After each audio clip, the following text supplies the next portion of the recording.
noches a todos. De parte de la Junta Directiva de la Unión Médica Nacional, es un gusto tenerlos esta noche presentes en esta disertación que será presentada por el doctor Leiner Vargas, cuya presentación está a cargo del doctor Edwin Solano Alfaro, nuestro presidente. Doctor Solano.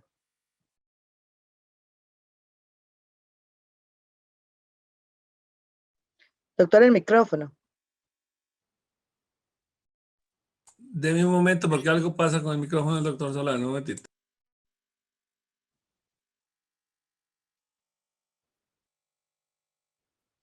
Ya, doctor. Bueno, muy buenas noches, doctor Vargas. ¿Me escuchan bien? Muy buenas noches. Muy buenas noches a todos los colegas que están participando hoy de esta conferencia. El doctor Vargas es una autoridad en economía.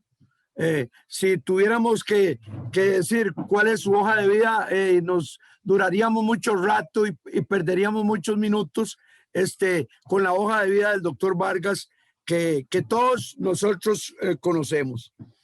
Hemos, como Unión Médica Nacional, estado pendientes desde hace varios años, desde que inició el tema el famoso proyecto de ley de empleo público, estando en contra de un proyecto que consideramos que es un proyecto nefasto, no solo para los empleados públicos, sino para todo el pueblo costarricense y para la institucionalidad de este país, que es probablemente lo más delicado y lo más grave que tiene este proyecto de ley.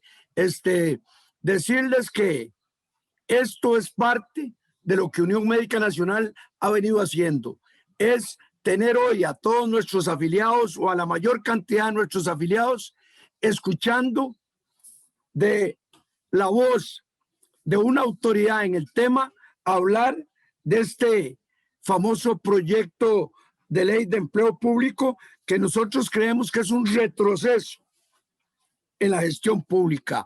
Quiero darle ya la palabra al doctor Vargas, pero antes, Yanis, que vos digas cuál va a ser la tónica de cómo vamos a manejar lo de la conferencia y las preguntas y las respuestas. Bien, a continuación el doctor Vargas hará su exposición. Si alguno de ustedes tiene una pregunta dirigida al doctor, habrá un periodo de preguntas y respuestas al final de la presentación. Favor anotar en el chat de esta enlace Zoom la pregunta y le será leída al doctor para que nos dé una respuesta. Todas las preguntas tendrán que ser enviadas entonces por escrito en el chat de este enlace Zoom.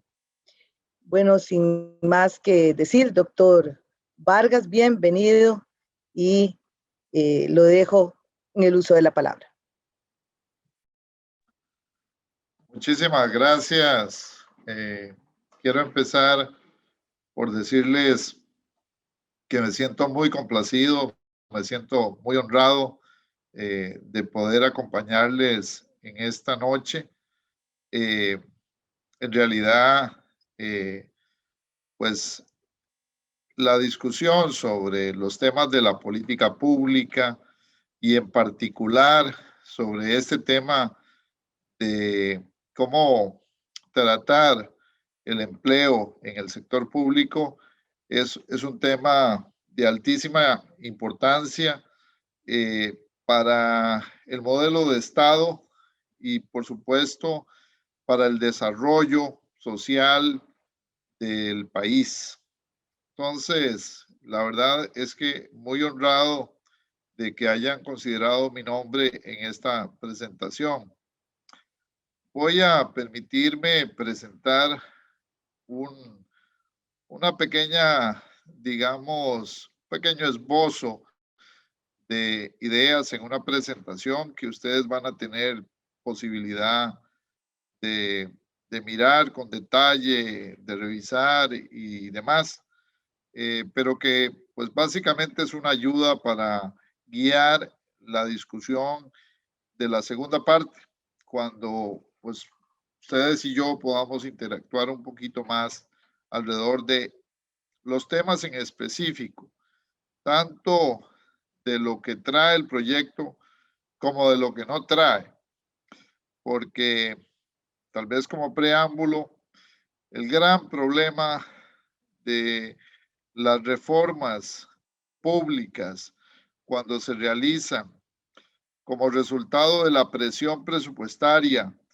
en el Estado es que muchas veces se intenta hacer o borrar con el codo el esfuerzo de muchísimos años de otros gobiernos y de la institucionalidad presente. Y entonces, más allá de las buenas o no muy buenas intenciones que puedan tener los actores de la Asamblea Legislativa y del Poder Ejecutivo, hay que ver entre líneas lo que se plantea y lo que no se plantea en los proyectos, como en este caso el proyecto de empleo público.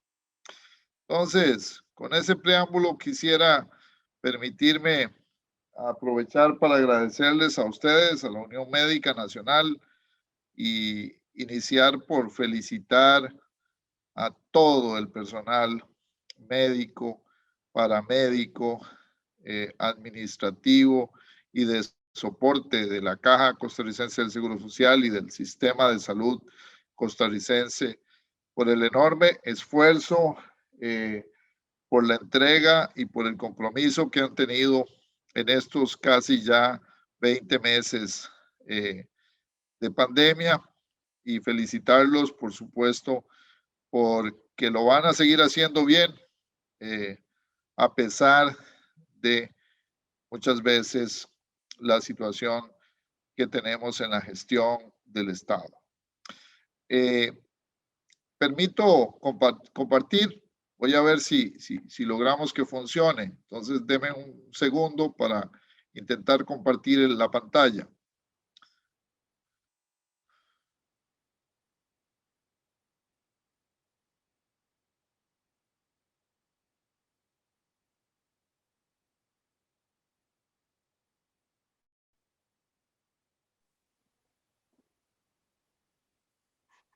¿Todos están viendo la pantalla? Sí. Sí, señor. Ok. Sí, señor. Bueno. Sí, correcto. Empiezo por decirles que este proyecto de ley, digamos, no está solo. Es un proyecto de ley que viene concatenado con un conjunto de iniciativas que se han venido aprobando en la, digamos, en la estructura del Estado costarricense y que golpean fuertemente o de manera muy clara la capacidad de los ingresos y las condiciones de vida de la clase trabajadora en el sector público. De tal manera que mirar el proyecto de forma aislada no corresponde.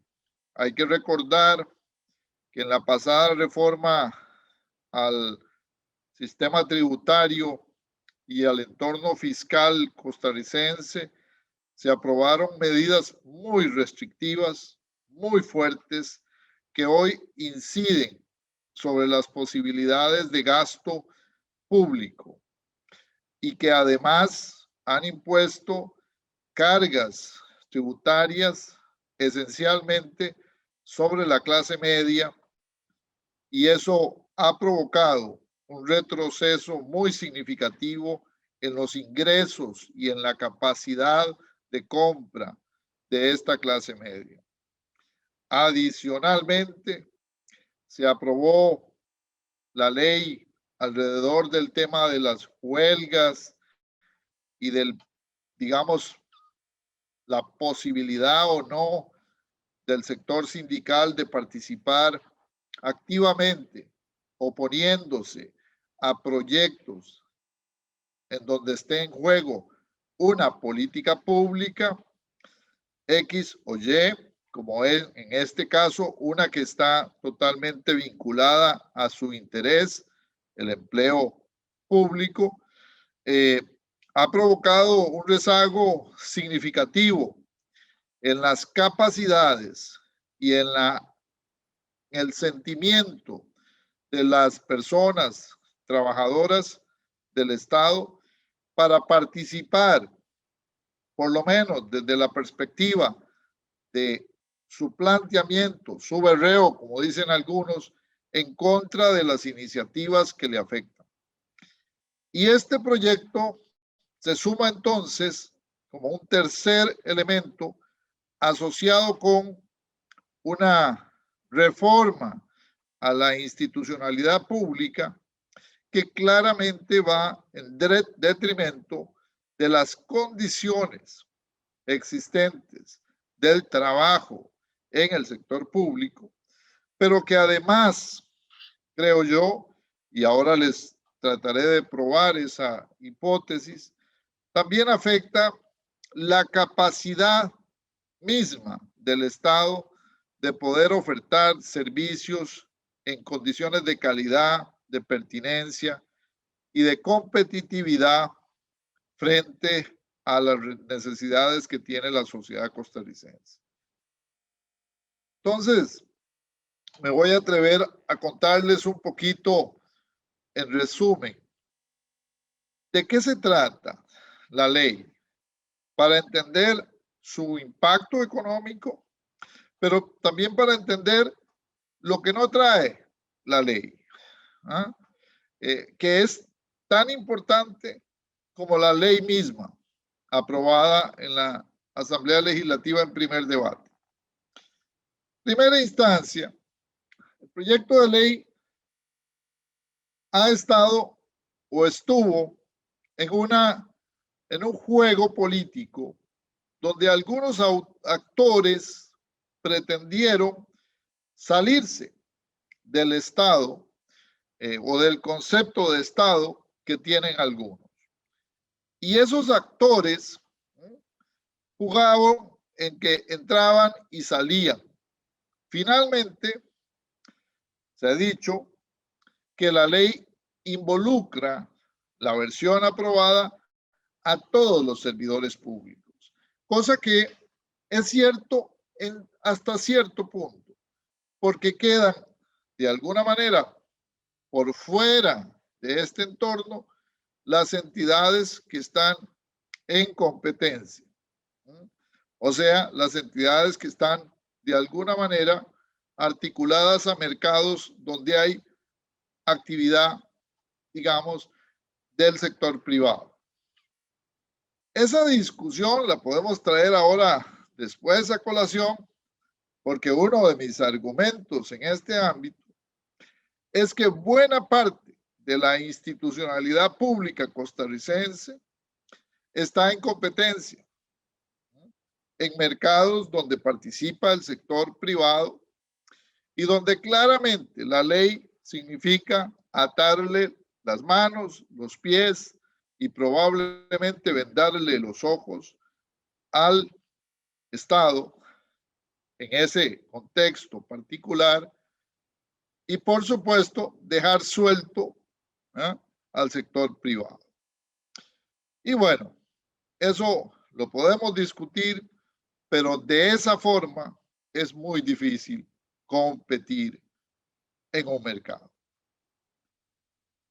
Los principios rectores de la ley o las buenas intenciones no necesariamente se articulan con el articulado, con la estructura de la ley misma.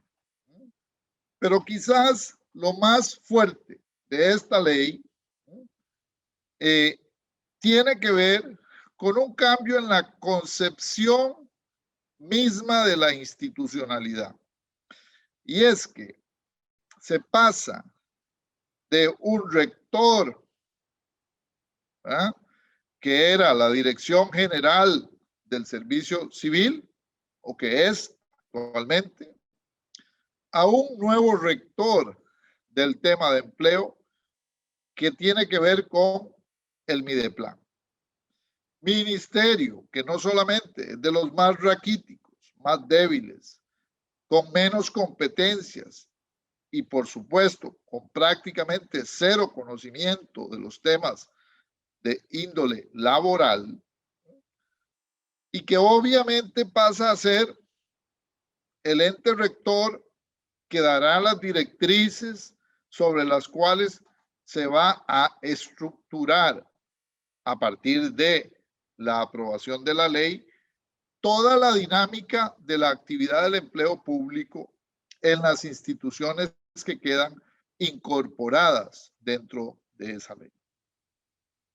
En una, digamos, este es otro gran tema de índole más político que económico, pero uno de los problemas económicos que vamos a ver tiene esa forma de comprender el empleo, es que se generan costos de transacción, costos de coordinación y costos de gestión pública mayúsculos, que hoy prácticamente estamos ignorando en los análisis que realizan tanto Mideplan como algunos analistas que a la fecha han hablado del tema.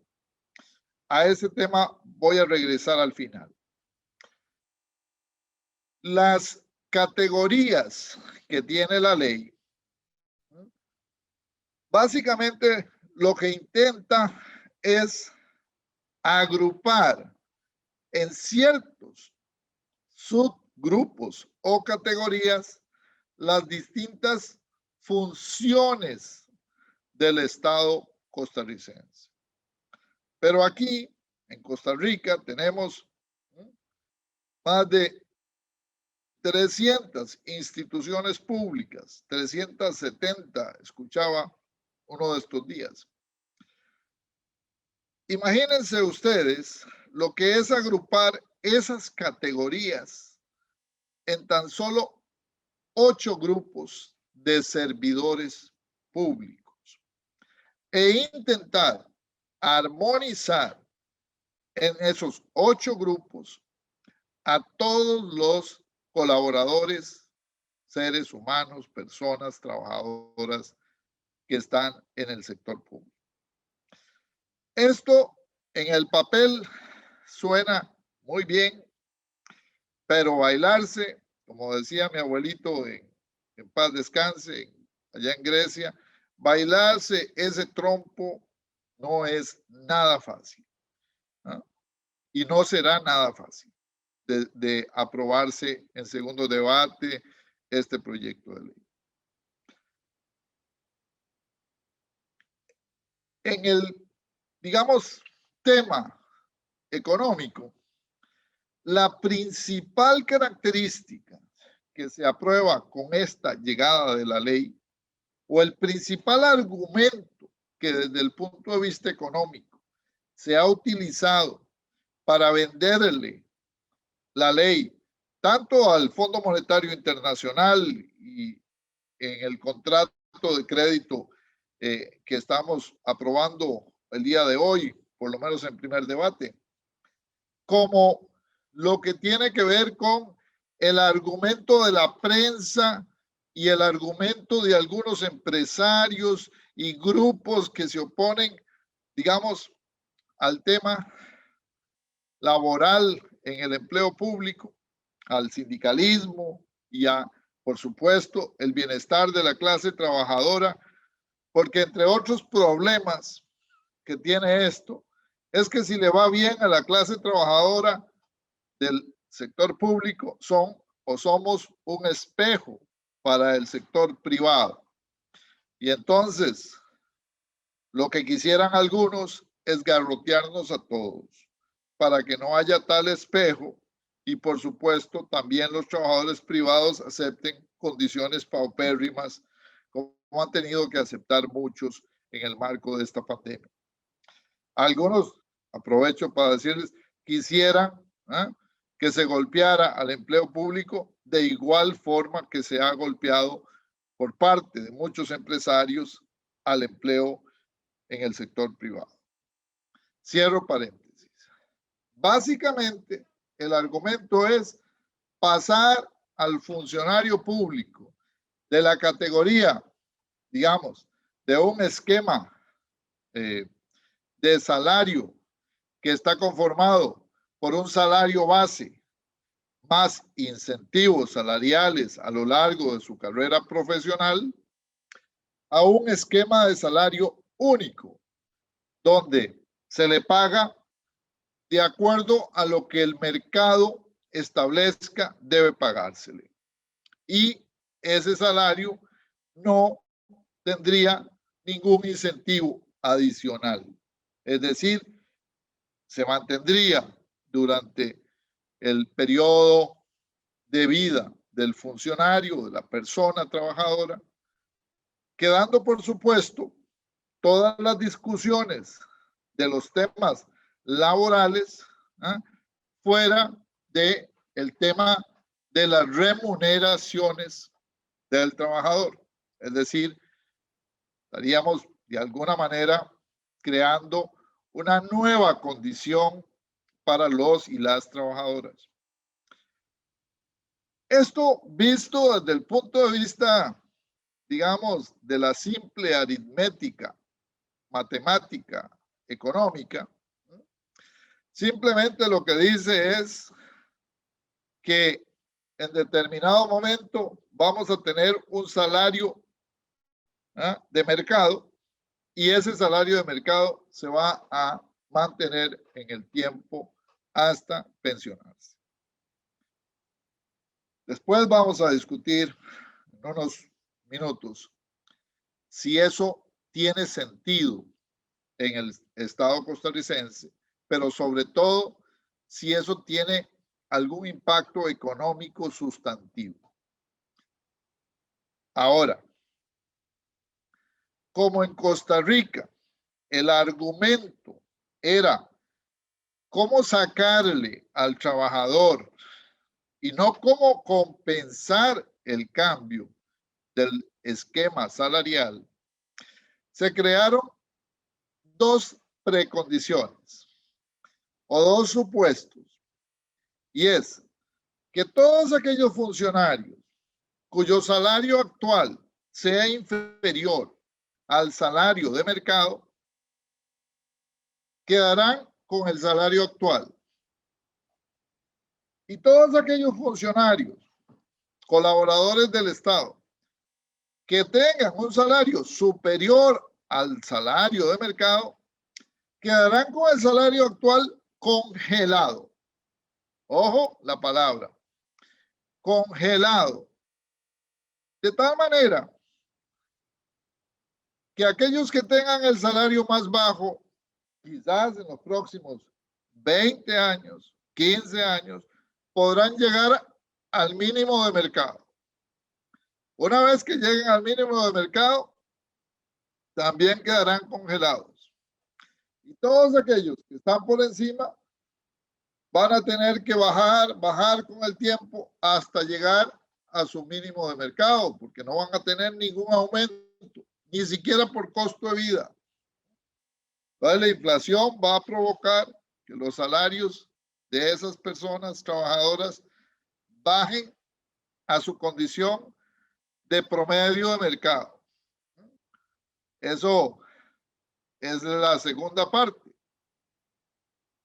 Ese mecanismo básicamente es un mecanismo de deterioro fundamental, de deterioro estructural de la capacidad de pago, de la capacidad de compra, de la calidad de vida de las personas trabajadoras.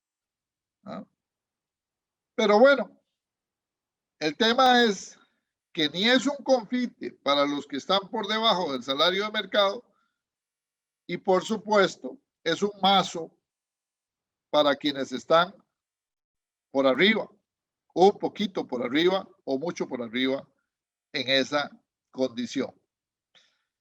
Pero compañeras y compañeros de la Unión Médica, ¿quién dice cuáles son los salarios del mercado? Eso vamos a hablar. Hay un mercado real para saber cuánto debería ganar un funcionario público en las distintas categorías. A la fecha, no existe tal dato.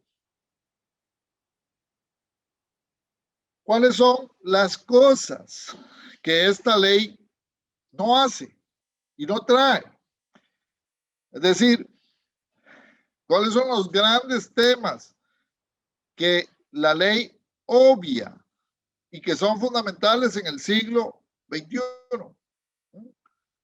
Bueno, ¿qué sucederá en los mercados de trabajo público ante el cambio tan vertiginoso, tecnológico y de modernización que vamos a tener en este ámbito? Entre otras cosas, el trabajo, digamos, desde nuestros hogares, pero pasando por múltiples y muchas otras transformaciones que se van a vivir en los próximos años en el tipo de profesión, en las competencias del trabajador, en las características de las personas que van a ocupar los puestos en el sector público, en la institucionalidad pública. No se aborda ese gran tema tan significativo. Tampoco se aborda el tema de la medición y la valoración del desempeño público de una forma solvente. Tampoco se mira el tema de la eficiencia, la corrupción y la necesidad de balancear apropiadamente la discusión entre apretarle la faja a los trabajadores y cobrar adecuadamente los impuestos.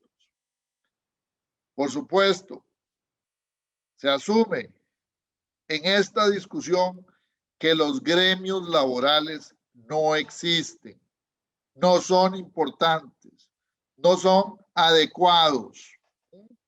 Y entonces, algunos de estos ministros de pacotilla y autoridades públicas han venido planteándose un Estado sin sindicatos, un Estado prácticamente donde el Poder Ejecutivo tiene el mando de todo. Y los que vivimos en democracia y los que sabemos que el país y el desarrollo del país requiere de la contribución de los trabajadores y del aporte de los gremios en este contexto, no podemos coincidir que se haya sacado prácticamente al sector sindical de una discusión tan trascendental como es la reforma en el tema, yo diría, medular sobre el cual los sindicatos existen, y es la defensa de las condiciones de vida de los trabajadores. Y ojo que no estoy diciendo que no se acepte ciertos abusos o la necesidad de corregir ciertas prácticas en las instituciones, pero eso pasa por una negociación con los gremios y pareciera que para muchos de estos actores políticos actuales, pero que además está escrito esto en los libros de la Academia de Centroamérica hace ya mucho rato, por algunos otros que están tras bambalinas, esta discusión pareciera es una discusión en donde solo interesa la posición de unos cuantos. Entonces, el debate se ha centrado en el empleo y en lo que se gasta en el empleo público. Déjenme darles algunos datos de este tema. El concepto de salario único en Costa Rica ya existe y ha sido asumido de una forma, digamos, flexible, alternativa, dándole al trabajador la posibilidad de quedarse en el régimen actual o de trasladarse al régimen de salario único, y generando una condición que los que ingresan entran a salario único y los que se pensionan se van con la categoría que tenían y la estructura salarial que tenían cuando ingresaron. Es decir, sin violentar los derechos adquiridos de los y las personas trabajadoras. Bueno, eso ha sucedido en ARECEP, en el Banco Central, en la Contraloría, en el Banco Popular, en el Banco Nacional, entre otras instituciones. Y, bueno, todo el resto del sector público, tanto el sector central, el Poder Ejecutivo y los ministerios y demás, como las entidades descentralizadas, entre ellas la Caja del Seguro Social, están en la otra categoría. Entonces déjenme darle algunos datos para que vean ustedes que esta cosa no es tan cierta como algunos la plantean. Cuando uno ve la dinámica que tiene sueldos y salarios como porcentaje del PIB, esta situación refleja, primero, que si el tema fue un problema, no fue un problema de aceleración de los últimos meses o años, que más bien ha venido reprimiéndose, contrayéndose, ajustándose el tema salarial. Y que cuando sube un poquito, es porque aumenta el número de funcionarios, no porque aumenta el salario necesariamente. Entonces, cuando uno mira las categorías de las instituciones, el salario medio de las instituciones que hoy están en la categoría de salario único, digamos, para hablar de la retribución promedio al trabajador, esas instituciones están muy por encima de cómo están el resto de las instituciones y particularmente el gobierno central, que es donde más abajo está la estructura. Pero aún en instituciones como la Caja del Seguro Social o las universidades, que se ha dicho de manera reiterada que hay salarios excesivamente altos, cosa que digo con conocimiento de causa, nadie en este país ha planteado un tope salarial como medida para restringir, digamos, el salario en exceso de algunas de las personas. Si eso fuese de alguna forma lo que está violentando la imagen del servidor público frente a la sociedad. Lamentablemente la discusión arrasa con todos, arrasa con el empleo público. Se pasa tabla rasa a todos los servidores públicos. Y pareciera que no es así, que cuando uno compara los datos entre los que están en el salario único y los que están en la categoría de salario global, de salario integrando incentivos y demás, en promedio, no se puede decir que hay un exceso. Lo que sucede es que en estas instituciones donde se hizo estudios de mercado específicos, los salarios relativamente fueron muy altos. El tema es qué va a pasar si nosotros comparáramos la situación de los salarios promedios de hoy y ponemos a la gente que está por debajo del salario de mercado a esperar que de 1 en 1, en 2% en 2%, de 3% en 3%, su salario suba ¿ah? Al nivel del mercado. No, no, no, no. En las instituciones donde se llevó a cabo esta política, todo aquel que entraba al salario de mercado. ¿Ah? Y todo aquel que inclusive se quería pasar de la categoría salarial por sus derechos, pues obviamente hacía una valoración y se pasaba a salario global o salario único. Pero entonces, ¿cuál es el problema?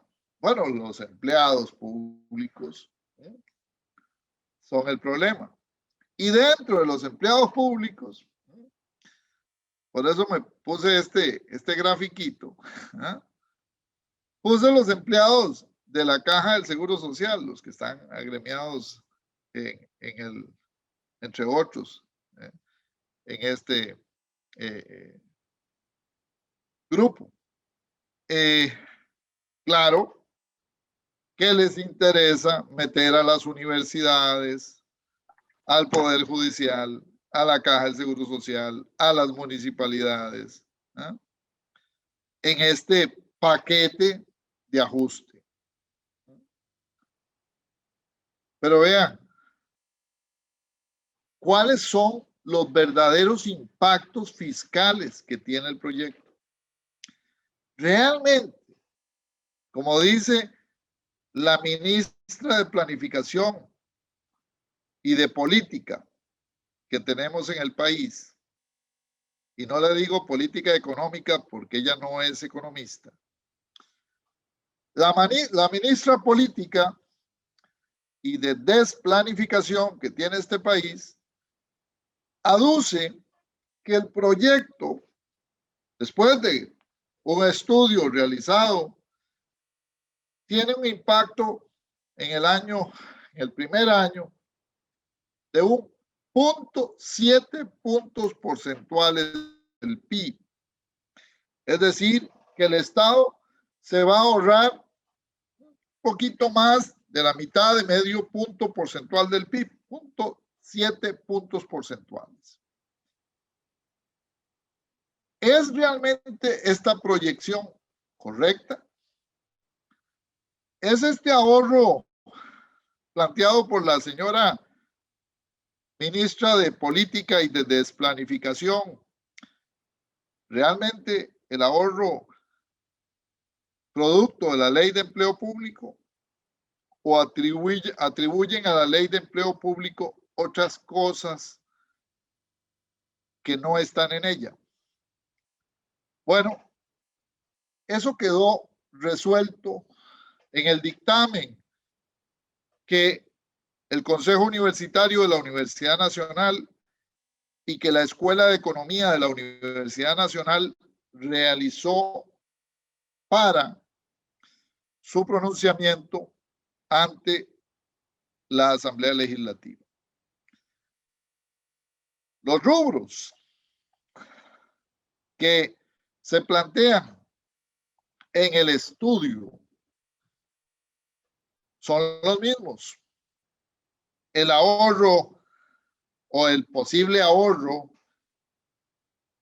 en el Estado es porque alguien se pensiona y se repone por alguien que tiene menos derechos. Repito y planteo que es que actualmente si alguien se pensiona, la persona que ingresa con los mismos derechos del que se pensionó, ¿no? O sea que lo que hay es un pírrico diferencial asociado con el primer año, ¿ok? Que significa que no tendrá ciertos derechos el trabajador que sí tendrá o sí tenía el que se fue pensionado. Ahí hay algunos cálculos básicos, mínimos de vacaciones y algunas otras cositas que en el primer año se calculan. Pero es realmente muy pequeñito. Las nuevas contrataciones. Y aquí viene el tema. En las nuevas contrataciones no se puede pagar el salario de mercado. ¿No? Entonces, se aduce que las nuevas contrataciones van a ser más baratas para el Estado. ¿No? Asumiendo que por ahí hay personas desempleadas que van a querer venirse a trabajar al Estado, digamos, por salarios muy bajos, iguales a los que tienen muchas personas que hoy reciben un salario raquítico. Y finalmente, por el congelamiento de salarios. Esos son los tres rubros, ¿eh?, que le van a ahorrar al Estado, según el estudio de Mideplan, 1.07 puntos porcentuales del PIB. Bueno, la Escuela de Economía recalculó esos cálculos, sacando lo que ya la Ley de Equilibrio de las Finanzas Públicas y el capítulo 3 sobre la regla fiscal y otros reglamentos y directrices ya tomadas por el Estado costarricense han hecho. Y básicamente lo que se estima en ahorro, ¿eh?, es 1.14 puntos porcentuales del PIB. E inclusive se hace una valoración de que, considerando la misma categoría salarial que usa la ministra, que es que puso a todos los trabajadores en el percentil 25, ¿eh?, y no en el percentil 50, ¿eh?, que eso significa que los salarios eran muy bajos y entonces los cálculos daban más alto de ahorro, ¿eh?, porque además de desplanificación es medio cholladilla la señora, ¿eh?, en términos de números, ¿eh?, en el sentido de que no juega limpio, ¿eh?, no está poniendo con transparencia los números sobre la mesa. Pero por eso tenemos universidades, o para eso tenemos universidades. Bueno, usando los mismos datos, apenas si le da 0.27 del PIB, el ahorro. Pero vean que esta categoría de ahorro es una categoría engañosa, compañeros y compañeras de la Unión Médica, porque realmente, como bien lo dice José Antonio Cordero, director del Instituto de Investigaciones en Ciencias Económicas, asumir que tenemos datos de mercado en las categorías del sector público es un cálculo absolutamente a ojo de mal cubero, como el que tenemos en el Banco Central. Pésimo cubero, porque no tenemos idea de cuánto vale en el mercado una enfermera, un médico, un investigador universitario, ¿eh?, un juez o un recolector de basura. No tenemos la más mínima idea, ¿no? Pero bueno, a ojos de mal cubero se hicieron los cálculos y dice el señor Cordero, esto es pues una especie de canica al aire, ¿no? No es un dato con el que se pueda tomar decisiones de política pública. Así que al final el ahorro financiero del proyecto puede ser, ¿ah?, más bien que termine en un desahorro. Y esa es mi hipótesis, ¿ah? Los ingresos que por ahorro y discúlpenme que use eso, pero es que ahorrar significa sacarle la plata de la bolsa a los colaboradores públicos. Pero bueno, asumamos que es ahorro. Si el ahorro que se va a dar no contabiliza el impacto de costo, de coordinación de la nueva gobernanza, de la nueva gestión pública, de la nueva institucionalidad que se va a generar cuando empiecen a operar las directrices de Mideplan hacia las instituciones y empiecen a golpearse las, digamos ya muy fuertemente golpeadas estructuras laborales de las instituciones. El costo de ese proceso, yo lo estimo en cerca de 0.5 puntos porcentuales del PIB. Eso quiere decir que vamos a tener un proceso de acoplamiento en donde más que ingresos adicionales, vamos a tener que pagar costos muy fuertes a los trabajadores y a la institucionalidad. Y además vamos a provocar grandes distorsiones en la estructura de gobernanza y en la gestión pública del Estado. Que al parecer, siendo un poco mal pensado, y como decía mi abuelita, allá en Santa Gertrudis de Grecia, piense mal que va a acertar. Pareciera que aquí, detrás de todo esto, los intereses de algunos es que la cosa se revuelva y el Estado deje de funcionar en las cosas que funcionan o que medio funcionan. ¿Qué otros puntos podríamos tocar? Muchos puntos se han discutido alrededor de esta temática y ojo que yo he tratado de abordar para no de alguna manera llover sobre mojado los temas meramente económicos.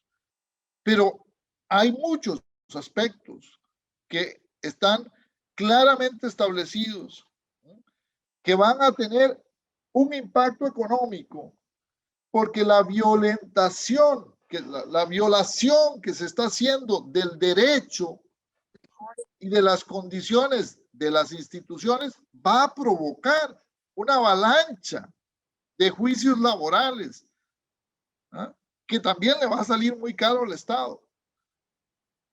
Yo tengo, digamos, los pronunciamientos de las distintas instituciones dan una gran fe de que hay vicios de constitucionalidad en una serie de artículos y que además hay una serie de temas en donde se extralimita, en este caso el poder central ante las instituciones. Esos temas se suman a otros que deberían de tomarse en cuenta.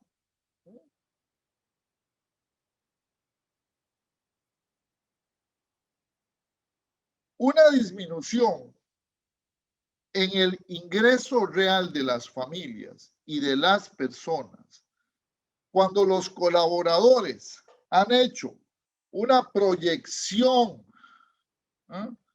de lo que van a recibir a lo largo del tiempo, provoca un deterioro sustantivo en el estado de ánimo y en las capacidades y en las actitudes de las personas en el trabajo. Y eso pone al Estado costarricense frente a un deterioro ya no fiscal, sino de la calidad de los servicios, no medido, no cuantificado, ni siquiera mencionado en estos temas de la ley. Entonces, lo que es un ahorro económico y contable para algunos, va a ser un claro desahorro e impacto en la calidad y en la inversión que se ha hecho por cerca de 50 años en una institucionalidad que, si bien se puede corregir y debe corregirse en algunos ámbitos, ¿eh? Estamos borrando con el codo muchos de los temas en donde Costa Rica había avanzado sustantivamente en la región centroamericana y del Caribe e inclusive en América Latina. ¿No? En este caso, estamos haciendo como el cangrejo, nos estamos yendo hacia atrás.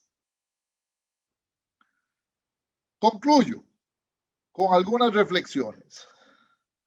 Como les decía al inicio, la centralización y el aumento en el poder del Ministerio de Planificación, producto de esta ley, favorece un estilo y una gestión pública completamente distinta, con una versión sin aporte de los gremios laborales y con una versión en donde pareciera que el Estado quisieran que sea como el gobierno central.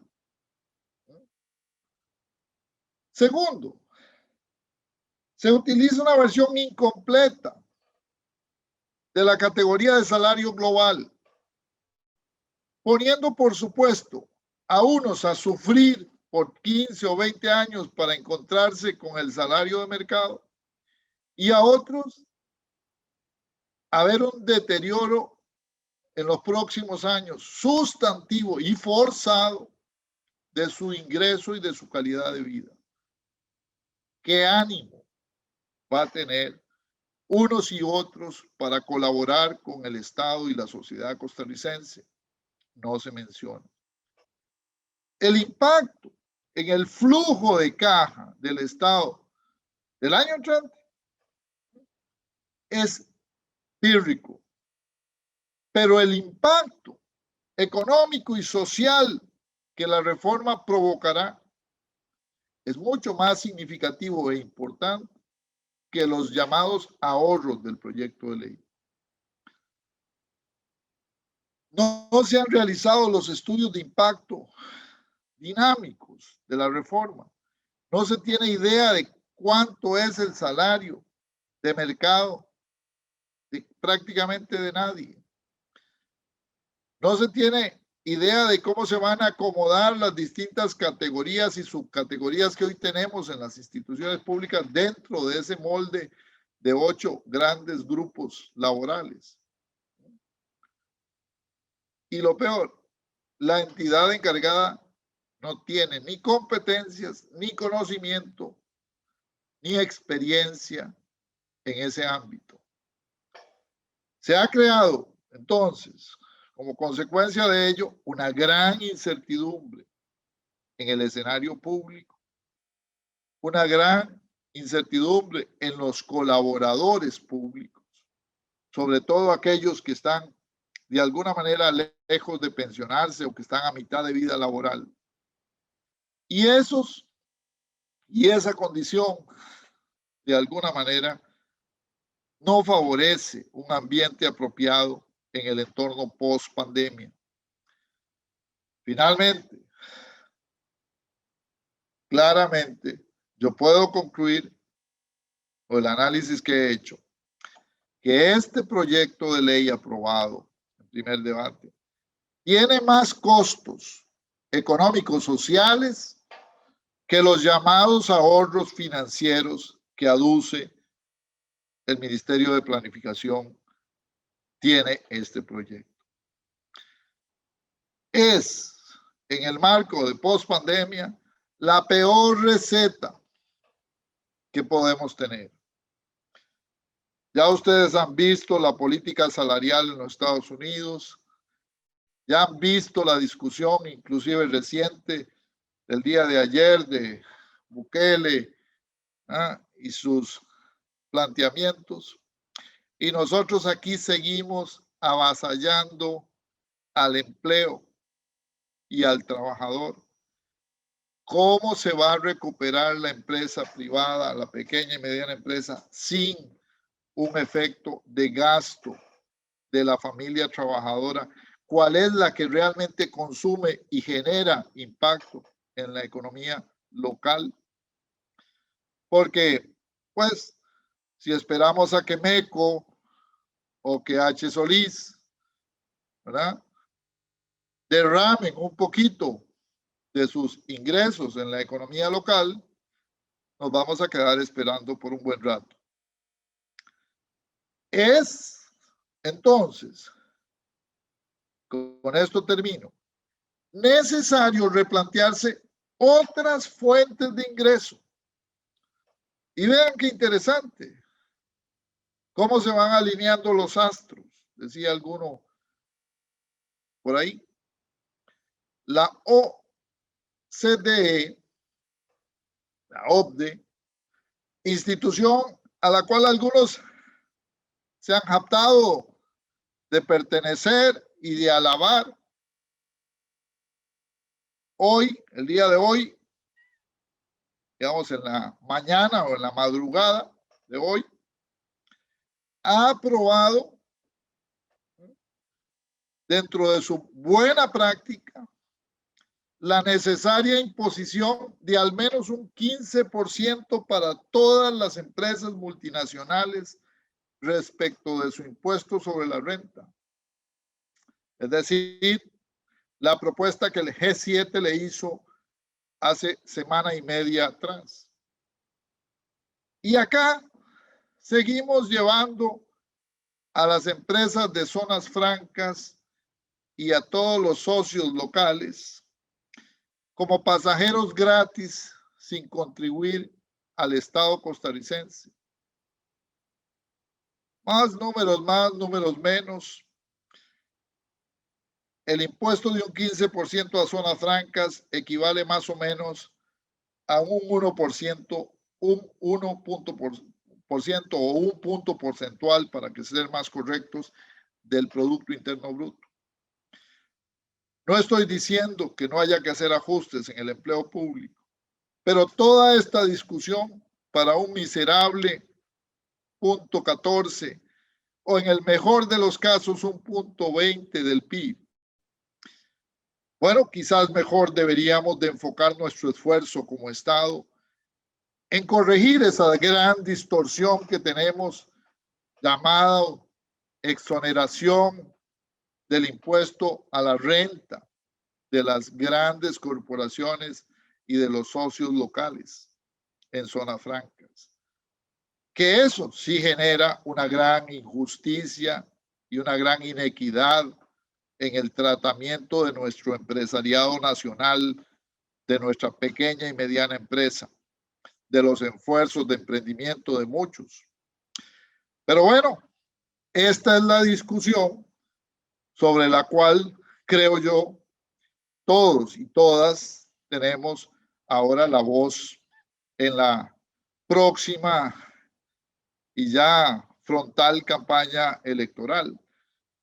Y me parece que entonces lo prudente sería decirle no rotundamente a este proyecto o apuntarse correctamente, espero yo, y traerse abajo esta ley, porque ya de alguna u otra forma nos vamos a enterar o dar cuenta que cuando esto se empiece a ejecutar, nos metimos, parafraseando a mi abuela, en camisa de 11 varas. Creo que desde el punto de vista económico hay otros temas de ajuste, tanto del lado de la tributación como del lado de la eficiencia en el Estado, que darían muchísimo más que avasallar a los trabajadores y trabajadoras del Estado y ponerlos a pagar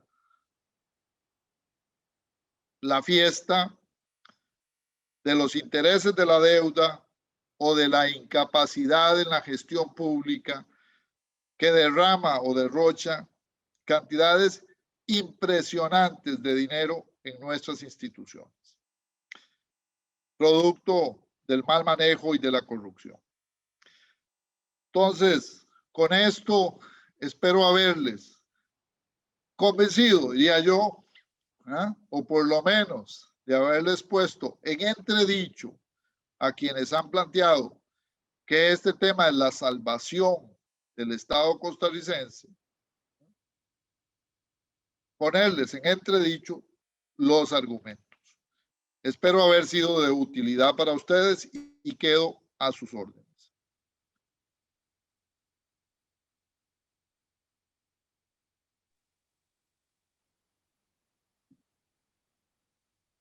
Doctor Vargas, muchísimas gracias por una ponencia tan clara. Creo que confirma precisamente los análisis, pero con un aporte técnico impresionante que hemos hecho desde Unión Médica Nacional, la visión que tenemos sobre esta nefasta ley que inclusive nosotros consideramos que también violenta todo el marco democrático en el que se mueve Costa Rica hasta la fecha. Y es peligrosísimo, peligrosísima concentración de poder en un solo ministerio, además, lo cual le daría al Ejecutivo un rango de autoritarismo nunca antes visto en tiempos modernos en nuestro país. Tenemos varias preguntas para usted. De la doctora Katia Ugarte, sobre los promedios de salario único que nos mostró en esas instituciones que tienen salario único. Pregunta si esas cifras que usted mostró son ya con rebajo o sin ellos. O sea, son salarios brutos o son salarios ya líquidos. Eso es muy sencilla. Son salarios brutos. O sea, es la masa salarial, digamos, que conforma el gasto de la institución sobre el número de trabajadores y ahí se calcula el promedio. Me permito hacer una especificidad ahí. No he hablado de los salarios máximos ni de los salarios mínimos, porque obviamente, con las reformas que se le hicieron a la ley de la parte fiscal y el capítulo 3, prácticamente los incentivos salariales que generaban un efecto, ¿verdad?, de crecimiento exponencial en la masa salarial de las instituciones fueron cortados. De tal forma que en realidad, si alguien aduce que eso es un problema, ya ese tema se corrigió. Y además se aumentó el impuesto al salario en las categorías del impuesto sobre la renta, de tal manera que también se corrigió en parte esa distorsión. Y me parece que entonces esa discusión debe centrarse en remuneraciones promedio y no necesariamente en la estructura de picos. Gracias, doctor. El doctor Edwin Solano acota. La ley 9635 obliga a la aplicación de la regla fiscal en instituciones autónomas, como la Caja y las universidades, lo que implicaría un deterioro en la calidad de los servicios públicos, aspecto que pareciera intencional para llevar a la privatización de servicios y romper con el Estado social de derecho que ha permitido a los costarricenses un nivel de vida adecuado. ¿Cuál es su criterio sobre este tema?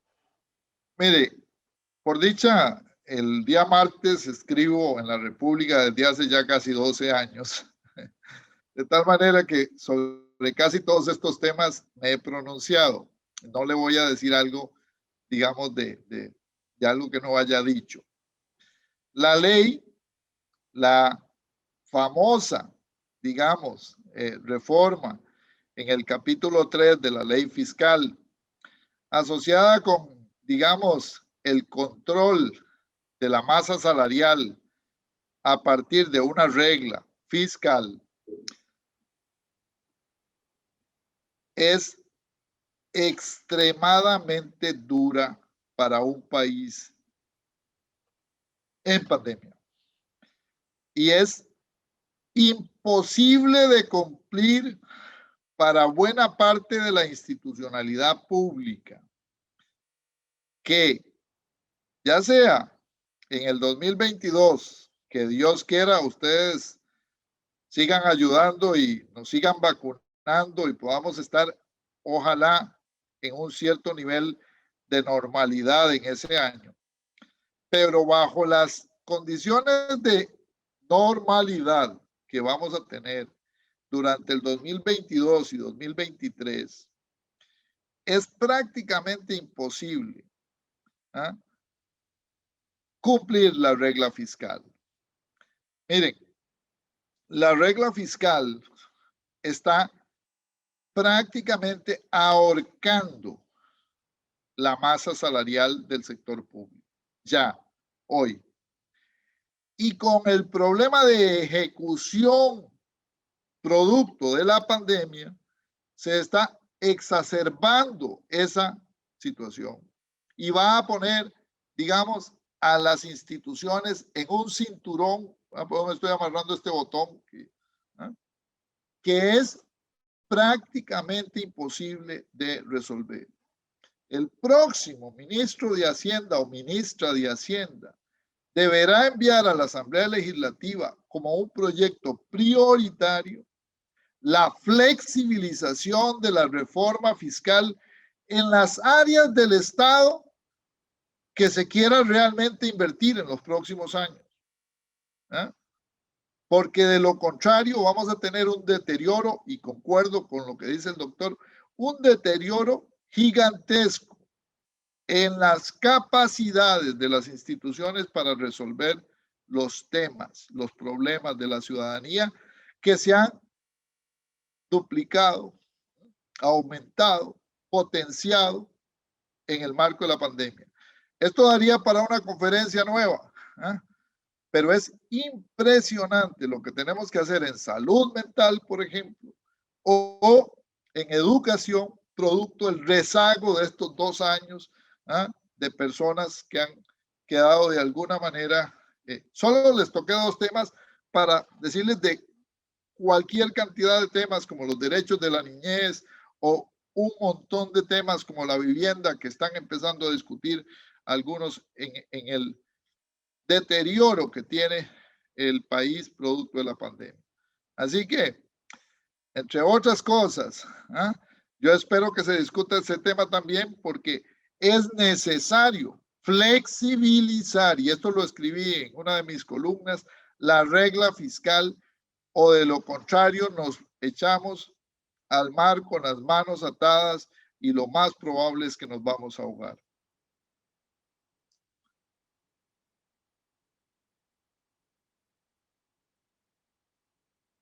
No te escucho, perdón. Gracias, Ya en el doctor. micrófono. Gracias. De don Oscar Torres, sin estudio de mercado, ¿de dónde se saca el monto salarial para ese salario global? Ya que el grado de incerteza generaría un posible quiebre en derechos adquiridos y preocupante dónde saldrá presupuesto si se tuviera que pagar a un funcionario con ese salario. Muy agradecido por su valiosa exposición. Sí, aquí yo les planteé que es a ojo de buen cubero o de mal cubero. Cuando daba clases de estadística ya hace unos 20 años atrás, que tenía que ganarme la vida dando clases de estadística, yo les decía que era con el método de los dígitos oscilantes. Es el método del más o menos. Bueno, yo jamás me metería en un consultorio médico donde el médico me diga, mira, usted más o menos, ¿verdad?, tiene cáncer. Usted más o menos necesita tiene un problema de diabetes más o menos. Depende de dónde esté el más y depende de dónde esté el menos. Cuando uno está en esto del más o menos, y resulta que uno puede usar el menos, como usa la ministra, para que los números le den más, o puede usar el más para que los números le den menos. Entonces, el método del más o menos no sirve para estas cosas. Esto es porque hay una gran premura, una gran incompetencia, y hay intereses de otro tipo. Los intereses no están en hacer bien las cosas. No es que el salario global no pueda ser una forma de hacer un cambio en la composición de algunas instituciones, pero quizás haya que plantearse, bueno, un proceso gradual, en donde los trabajadores que ingresan puedan ingresar a la categoría con un procedimiento adecuado. ¿Quién dice que nuestro servicio civil no puede modernizarse como se requiere? ¿Por qué tenemos que pasarle al Mideplan unas funciones que nunca ha tenido y que además no tiene las condiciones? Esto es simple y sencillamente para cobrarle al trabajador, al colaborador público, una especie de deuda por berrear, dicen algunos. Porque realmente en este país, durante los últimos años, se ha violentado el Código de Trabajo de manera fehaciente y permanente. Y entonces ahora quieren hacerlo en el único ámbito donde los sindicatos y los gremios y los trabajadores no se dejan. Aunque vieran ustedes que viendo los ánimos de alguna gente, por lo menos aquí en la Universidad Nacional donde yo trabajo, pareciera que estamos cansados ya. Y no sé cómo están en la caja, pero sinceramente, los costarricenses hemos estado ya cansados de la gran inutilidad en la gestión pública. Y bueno, yo espero que con esta conferencia ustedes se motiven un poco a echar para adelante, a seguir, porque no se puede uno dejar en este tema. Estamos claramente en una discusión sobre la asignación de la renta en la sociedad. Y lo que se está haciendo es quitándole la renta a los trabajadores para que esa renta se apropie por las grandes corporaciones multinacionales que no pagan impuestos o por las corporaciones de acá que pagan sobreprecios enormes en las obras públicas. Es decir, al final del día es una nueva visión donde los que tienen más concentran más y los que tienen menos se quedan con menos. Y eso, el Papa Francisco e inclusive el actual presidente de los Estados Unidos, que no es ningún socialista, por lo menos desde el punto de vista de lo que plantean algunos, lo tiene claro y por eso han planteado reformas. Por un lado, para que las multinacionales paguen impuestos y por otro lado, para que la clase trabajadora reciba más en este contexto de pandemia para poder dinamizar la economía. De eso se trata. Al final es una lucha por la renta en el sistema económico. Y si nos dejamos, nuestra clase media se va a bajar un escalón y nuestros pobres van a bajar otro escalón y al final nos vamos a parecer cada vez más a Guatemala, por aquello de que algunos de ustedes conozcan ese bellísimo país, pero con esas condiciones tan deterioradas en términos de lo público y en términos de lo social. Yo quisiera hacerle una pregunta mía propia. ¿Cómo visualiza usted el impacto de eventual entrada de esta ley en vigor para la dinamización de la economía costarricense, que está tan alicaída? ¿Es su opinión que esta ley más bien haría retroceder la famosa incentivo económico que no le llega al costarricense, un proyecto país para mejorar la economía y sacar la cabeza, este proyecto que es punta de lanza de este gobierno? ¿Usted cree que contribuiría con esa dinamización de la economía que es tan necesaria en este momento? Mire, el problema de nuestra economía y de la reactivación, digamos, tiene varias aristas, pero en una de las aristas más significativas está la necesidad de que las personas que tienen poder adquisitivo decidan nuevamente consumir y consumir en Costa Rica, de las empresas costarricenses, de la señora de la soda, del mercado central, del señor que te vende los aguacates, ¿ah? Del pulpero de la esquina, de la gente que te vende una excursión a Jacó o al parque Volcán Poás. Es decir, de la clase media baja y de la clase media costarricense.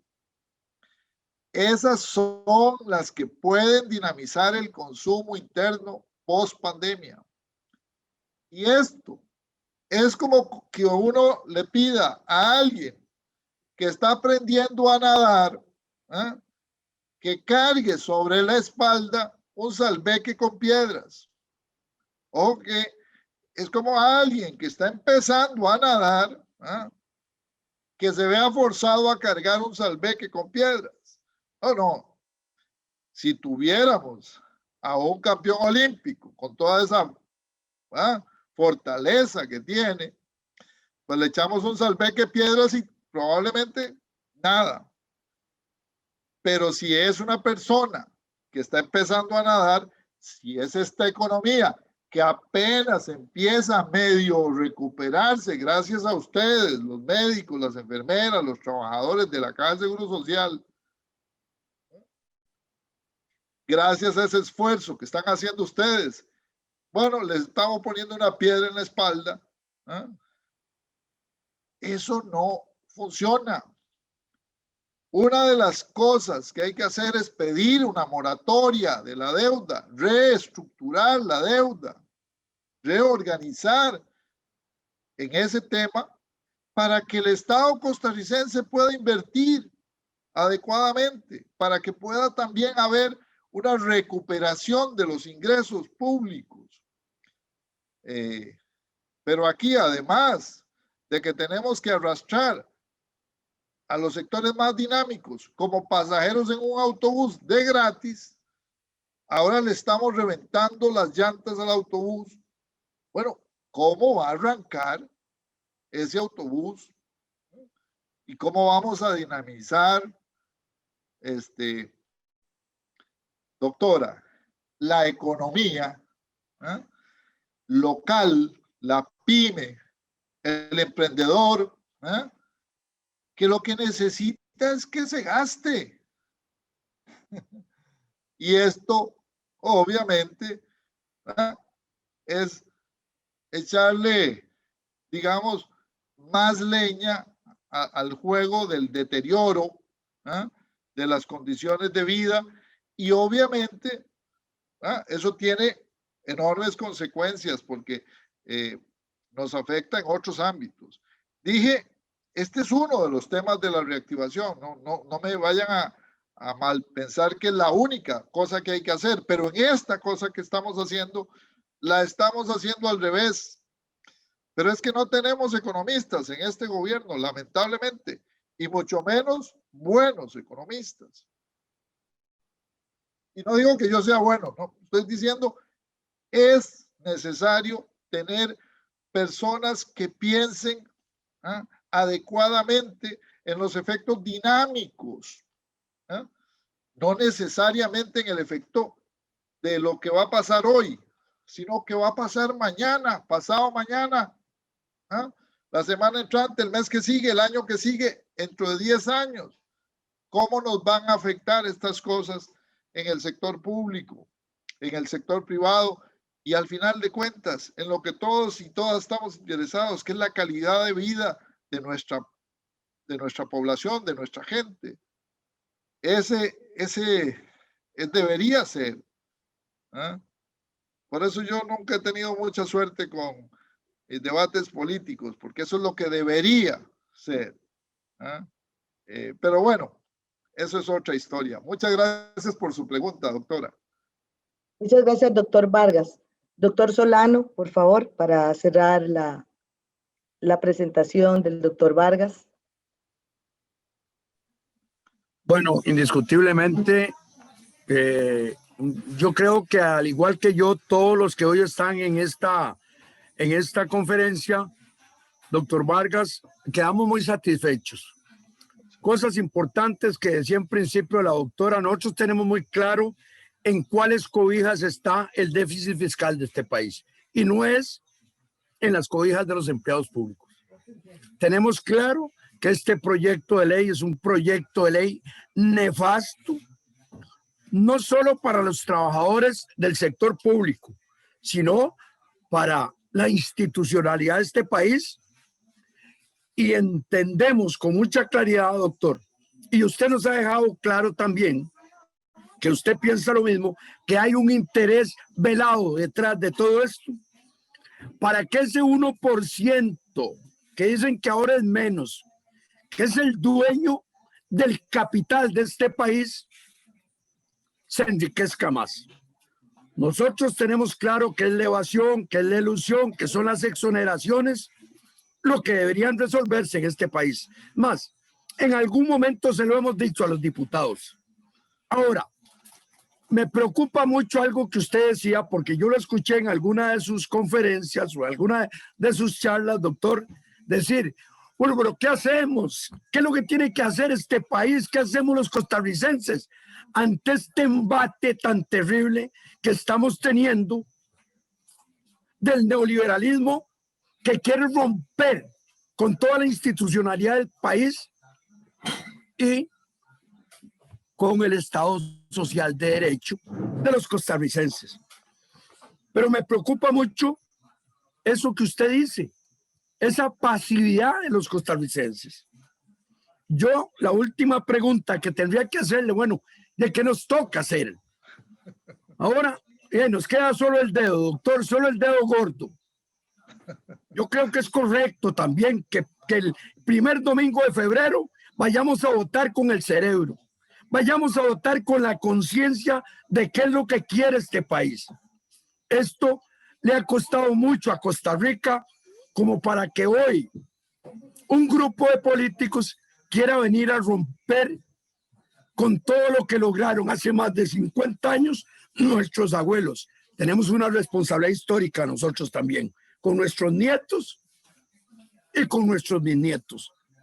Pero veo tal pasividad en este país que a veces creo que había un político que decía que aquí no hay pleito, que dure 8 días, y tenía razón. Y ahora se habla poco de esos corruptores y esos corruptos que se están robando a pedazos este país, doctor Vargas. Entonces, agradecerle profundamente, porque me queda y nos queda muy claro cuál es su pensamiento en relación con este nefasto proyecto de ley. Creo que es importante para todos los colegas que hoy están representando a muchos colegas del país que transmitan este mensaje. Y vamos a tener a nuestra disposición esta conferencia para que de alguna manera, Yanis, Patricia, la gente que está en comunicación, la disparemos a todas nuestras redes sociales y a todos los lugares donde podamos mandarlas, porque el mensaje es muy claro y el mensaje tiene que llegar a todos los costarricenses. Eso es lo que nos queda. Doctor Leiner Vargas, muchísimas gracias. Ya yo había conversado con usted, ya tenía conocimiento de cuál era su pensamiento en relación con, no solo con el empleo público, porque lo he oído hablar mucho de regla fiscal y de otros temas. Pero usted tiene razón. Es una máxima en economía que no se puede dinamizar esta precarizando salarios y bajando salarios. Es aumentando la posibilidad de que la gente tenga dinero para ir a gastarlo, como se dinamiza una economía. Gracias a todos ustedes. Muy buenas noches. Y esta, para mí, y probablemente para todos los que estamos hoy participando de esta conferencia a través de esta plataforma Zoom, ha sido un privilegio escucharlo, doctor Leiner Vargas. Muchísimas gracias. Muchas gracias. Muchas gracias a todos en nombre de la Junta Directiva de Unión Médica Nacional. Agradecemos profundamente el habernos acompañado esta noche al doctor Leiner Vargas, que no se le pierde el camino. Ya queda aquí dentro de nuestros invitados estrella, actividades que vamos a tener en el futuro. Muchísimas gracias, quedamos muy satisfechos. Creo que a todos nos quedaron los conceptos muy, muy claros. Y cuídense mucho, por favor, la pandemia sigue, todos a protegerse y que Dios los bendiga. Buenas noches.